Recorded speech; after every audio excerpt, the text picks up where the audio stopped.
It's time to kick ass and chew bubble gum, and I'm all out of gum.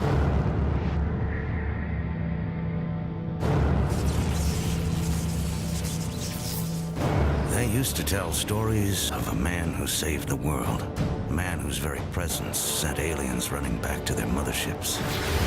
The man who disappeared without a trace. When the invaders came back, they came back angry.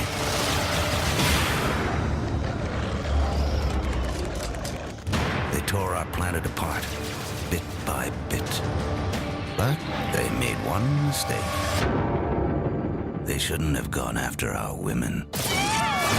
Damn it. Why do they always take the hot ones?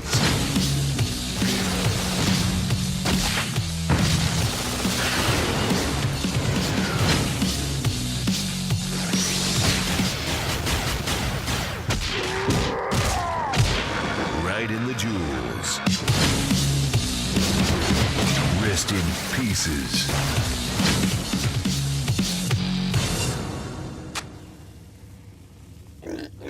What? Did you think I was gone forever?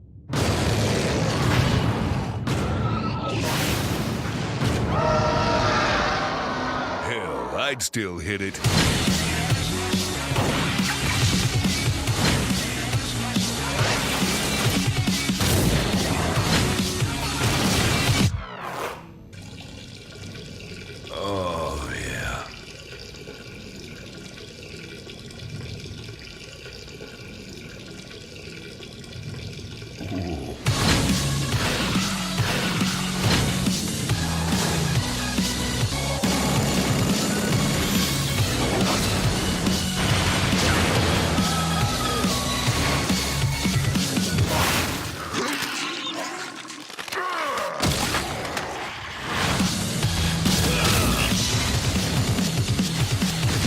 Coochie coochie. Hail to the king, baby. What about the game, Duke? Was it any good? Yeah, but after 12 years, it should be. What's up, gamers? This Cooper here inside the Duke Nukem Forever booth. Yes, it is here, playable completely. It's coming soon, right? May 3rd. Great.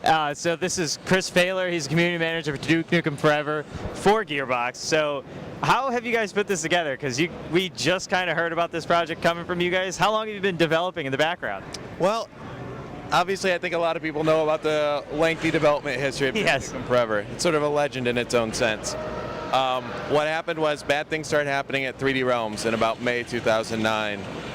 They ceased development. A small company called Triptych Games came into existence. Very, very small, dedicated, passionate people who literally worked out of their home. Oh, wow. They actually slightly renovated their home so they could put desks in their kitchen and in their living room. But they worked out of their home for 6 or 7 months to just get the game in a state where it was playable start to finish. So they pretty much kept it alive? They, yeah. Once Gearbox entered the equation, we saw what Triptych had done, and we started working from there. We'd been working on it for about a year when we premiered it at PAX Prime. So, it's been, what, 12 years now since the last one we played? So let's just kind of remind people where we're going with Duke Nukem Forever, story-wise. Well, about 12 years ago, Duke kicked the aliens' asses pretty hard. He does best. As he does best, yeah. And when we pick up the game, Duke's been out in the world. He's gone and done things. I don't know if behind us you got pictures of some of his great escapades. Climbing Everest, hunting sharks. He was a boxing champion. He won some acting awards. This is what he's done in the last 12 years? So it's amazing. The story's basically, everything in Duke happened, and then the world reacted as you think it would. He became this well-known celebrity, beloved figure, beloved icon, almost religious to a sense, because he's the one that saved the world, right? So he owns this casino. He lives on the top floor of the casino, because where else would Duke go but Vegas? The aliens come back one day, and Duke doesn't trust them, and that's where we pick up. So they just come back like we come in peace style? They come back, they say they come in peace, Duke thinks otherwise and soon realizes otherwise. And by that time, they've stolen our babes. Oh, jeez. Which to Duke is just unfathomable. Why do they always take the hot ones? So a lot of Duke Nukem has always been like the one-liners, the nudity and stuff, and this is definitely a mature title. A lot of what people forget about Duke Nukem 3D is the interactivity. Like you could Yes. walk around, hit pinball ball, or hit balls on the pool table, play pinball, play with water fountains, light switches, all that stuff. And that's a lot of the stuff that's been kept in Duke Nukem Forever.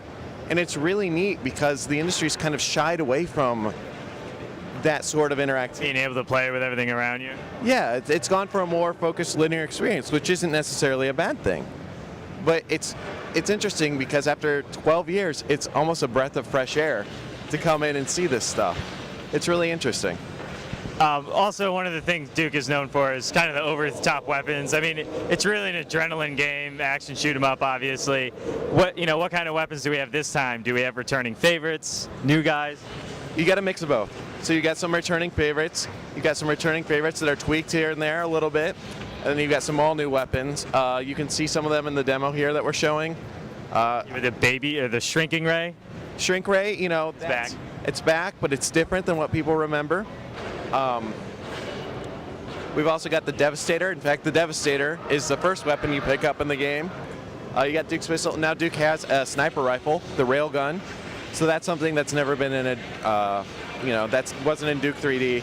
The environment started getting so large that, Just kind of called for it. yeah, you needed some sort of long-range weapon. Because if an enemy was all the way over there shooting you with a chain gun, you're like, I can't hit him with my shotgun.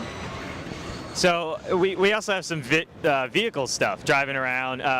We saw there was a monster truck that makes everything else look small to it. It's a monster truck. It's its job, right? What other kind of vehicles do we have? We aren't really talking much about the other vehicles, but the monster truck is pretty amazing. It was pretty fun. You had turbo, four-wheel steering. Yeah, what's cool, I don't know how much you played of this demo, but periodically it runs out of gas. Yeah. And you get to go out and it's a very logical, like, point A to point B sort of thing. How long is a single player going to be about? Not really saying exact hours, but I believe Randy said it's about 3 or 4 Call of Duties. Oh, okay. It's pretty good of a chunk of time. Answer, yeah, we're shooting for a lengthy single player I campaign. mean, that sounds like 12 to 15, somewhere in there. I'd say that's a good estimate. What do we have for a multiplayer? We're not talking much about the multiplayer right now. It's a 4 versus 4 competitive multiplayer modes. We have the Duke match, Capture the Babe, Team Duke match, and Hail to the King.